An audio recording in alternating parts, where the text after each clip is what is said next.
Hey, family history writers. I have another viewer question that I really enjoyed, and I'm going to walk you through answering the question, bibliography versus citation, which is better in your final product of writing your family histories? Well, we know we want to cite our sources. We want to tell people where we got the information, but do you use citations at the end of a page? Do you use citations at the end of a chapter? Do you use a bibliography at the end of a book? Let's go through what are the advantages and disadvantages of a bibliography versus a citation. The biggest advantage of a bibliography is that it corrals all sources in one spot and it doesn't have little numbers decorating your story.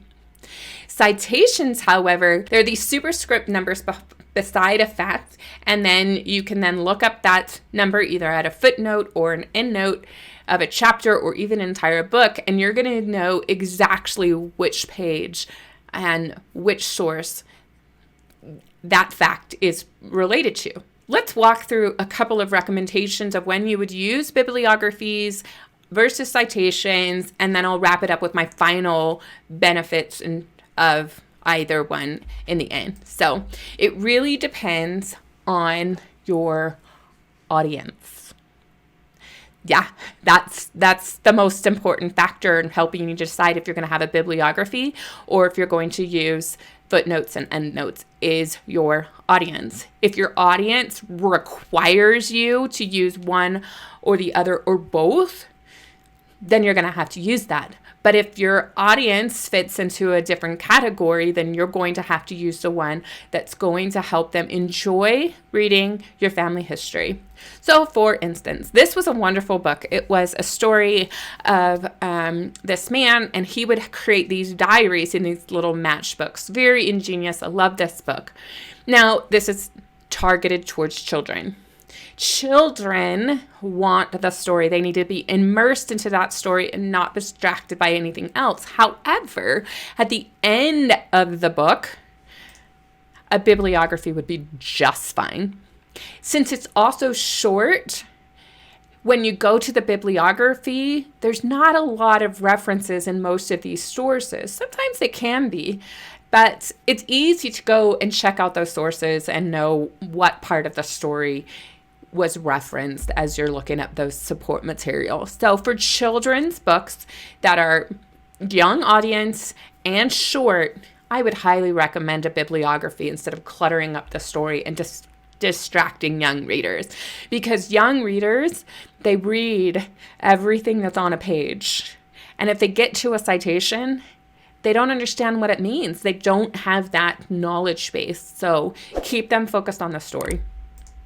Now, if you have any type of family history book that is for a mature audience, this could be young adult to adult, then you know what? Mature readers are fine with having either a bibliography at the end or sprinkling your citations throughout. Mature audiences, they actually tend to prefer chapter endnotes citations. You can have the little reference numbers throughout. They'll read a story. They're used to that. But they want their citations at the end of a chapter instead of all at the end, entirely at the end of the book.